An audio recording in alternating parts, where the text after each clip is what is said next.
જીવનની મુશ્કેલીઓ પણ તેને નમાવી ન શકી. સમસ્યાઓના પૂરના પ્રવાહમાં સામી છાતીએ તરીને તેણે પોતાની અદમ્ય ઈચ્છાશક્તિ અને અથાગ મહેનતથી ભારતીય ક્રિકેટ ટીમમાં સ્થાન મેળવ્યું, દેશનું નામ રોશન કર્યું. યુવકની સિદ્ધિ માત્ર વ્યક્તિગત વિજય નથી, પરંતુ તે તમામ દિવ્યાંગો અને એક આશાનો દીવડો છે, જે કહે છે કે સપના પૂરા કરવા ક્યારેય અશક્ય નથી.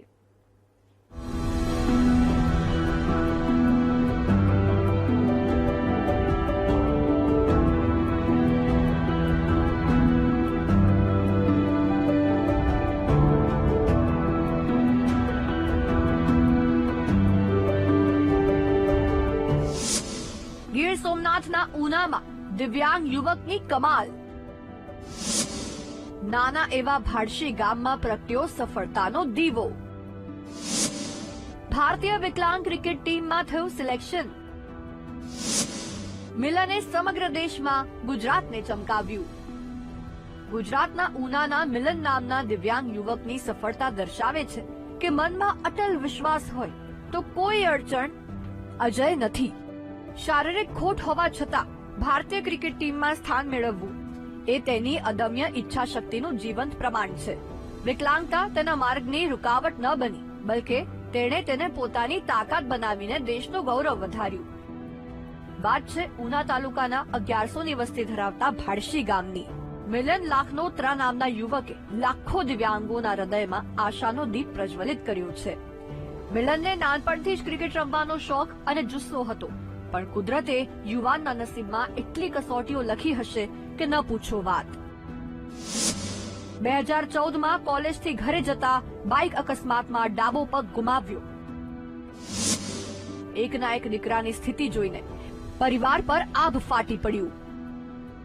કપરા સમયમાં પણ મિલને હિંમત હાર્યા વિના પોતાના કૃત્રિમ પગથી જેટલું ક્રિકેટ રમાય એટલું રમતો. આટલેથી ન અટકતા પ્રેક્ટિસ માટે ઘરના આંગણે પિચ બનાવી અને ખુરશી પર બેસીને રમતો થયો. ધીમે ધીમે સ્થિતિ સુધરતી ગઈ. મિલનને વ્હીલચેર પર બેસીને પણ ક્રિકેટ રમતા ફાવી ગયું. બસ પછી તો મિલન દિવસે દિવસે પોતાની ગેમથી આગળ વધતો ગયો. અચાનક એક દિવસ મને એક દિવ્યાંગ વ્યક્તિ દ્વારા દિવ્યાંગ ક્રિકેટ કંટ્રોલ બોર્ડ ઓફ ઇન્ડિયાની માહિતી આપી અને વિકલાંગ વ્હીલચેર ક્રિકેટ વિશે જણાવ્યું. અને જે વિકલાંગ ગુજરાત વ્હીલચેર ક્રિકેટ ટીમના જે કોચ છે મનીષ શર્મા સર, એનો સંપર્ક આપ્યો. એનો સંપર્ક કરતા એણે મને સુરત એક દિવસ એના ટ્રેનિંગ કેમ્પમાં બોલાવેલો અને વ્હીલચેર ક્રિકેટ વિશે માહિતી આપી, નિયમો સમજાવી અને યોગ્ય માર્ગદર્શન પૂરું પાડ્યું. ત્યારબાદ મેં ઘણી બધી નેશનલ લેવલની ટુર્નામેન્ટો રમી છે અને ઘણી ટુર્નામેન્ટમાં વિજેતા થયા છે. ખૂબ સારું પ્રદર્શન આપ્યું છે અને એ પ્રદર્શનના આધારે જે હાલમાં 8 ડિસેમ્બરથી લઈને 11 ડિસેમ્બર સુધી ભોપાલમાં જે ગૌરવદીપ વેલફેર સોસાયટી આયોજિત ઇન્ડિયા અને શ્રીલંકાની જે ઇન્ટરનેશનલ ટુર્નામેન્ટ રમાયેલી, એમાં મારી ઇન્ડિયન ક્રિકેટ ટીમમાંથી પસંદગી થઈ છે. એ બદલ હું તમામનો આભાર વ્યક્ત કરું છું. મિલનની સફળતાની વાર્તા લાખો લોકોને પ્રેરણા આપે છે કે સપના પૂરા કરવા માટે શરીરની મર્યાદા ક્યારેય અવરોધ નથી. ગુજરાતના નાના ગામથી રાષ્ટ્રીય ક્રિકેટ ટીમ સુધીની આ સફર હૃદયસ્પર્શી અને ગર્વ ભરેલી છે. મિલને સાબિત કરી દીધું કે જુસ્સો અને મહેનત સામે કોઈ વિકલાંગતા ટકી શકતી નથી. દીકરાની સફળતાથી માતા પિતામાં પણ ખુશીનો પાર નથી. કેવું અનુભવ છે? એ તો સાહેબ અમારા દેશની અંદર અને અમારા તાલુકાની અંદર, જિલ્લાની અંદર ગૌરવની વાત છે ને. એમનો માર્ગ અકસ્માત થયો તો કઈ રીતે થયો તો અને ત્યારબાદ એમને સંઘર્ષ કર્યું છે, શું છે આખી વાત?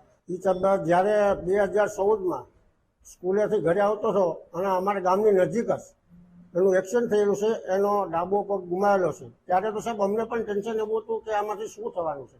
એ દિવસો સાહેબ અમે પસાર કર્યા એ એક ભગવાન ભરોસે કર્યા છે. સુરત જઈ મિલને માર્ગદર્શન મેળવ્યું અને પ્રેક્ટિસ શરૂ કરી.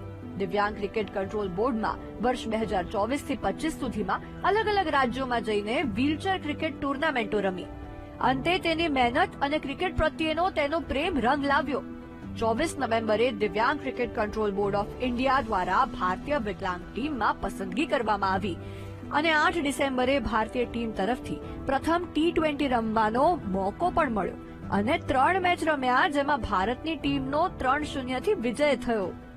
મહારાષ્ટ્ર સામે જબરદસ્ત એફર્ટ કરીને સેમીફાઇનલની અંદર 20 દડાની અંદર 52 રન મારીને 11 ચોકા અને 1 છક્કો મારીને એણે પોતાનું ડિઝર્વ જે એ કહીએ છીએ કે પોતે ડિઝર્વ છે ઇન્ડિયા ટીમ માટે એ સાબિત કર્યું હતું નેશનલમાં અને ફાઇનલમાં પણ સારી પરફોર્મન્સ આપીને એ ભારતીય ટીમમાં સિલેક્ટ થયા હતા.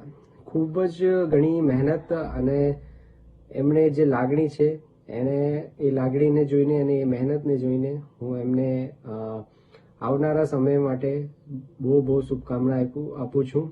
મિલને અશક્યને શક્ય બનાવીને ભારતના ક્રિકેટ આકાશમાં નવો તારો ચમકાવ્યો.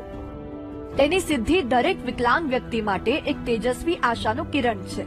યુવકનું નામ ઇતિહાસમાં સુવર્ણ અક્ષરે લખાશે કારણ કે તેણે સમસ્યા સામે હાર ન માનવાનો સંદેશો આપ્યો છે.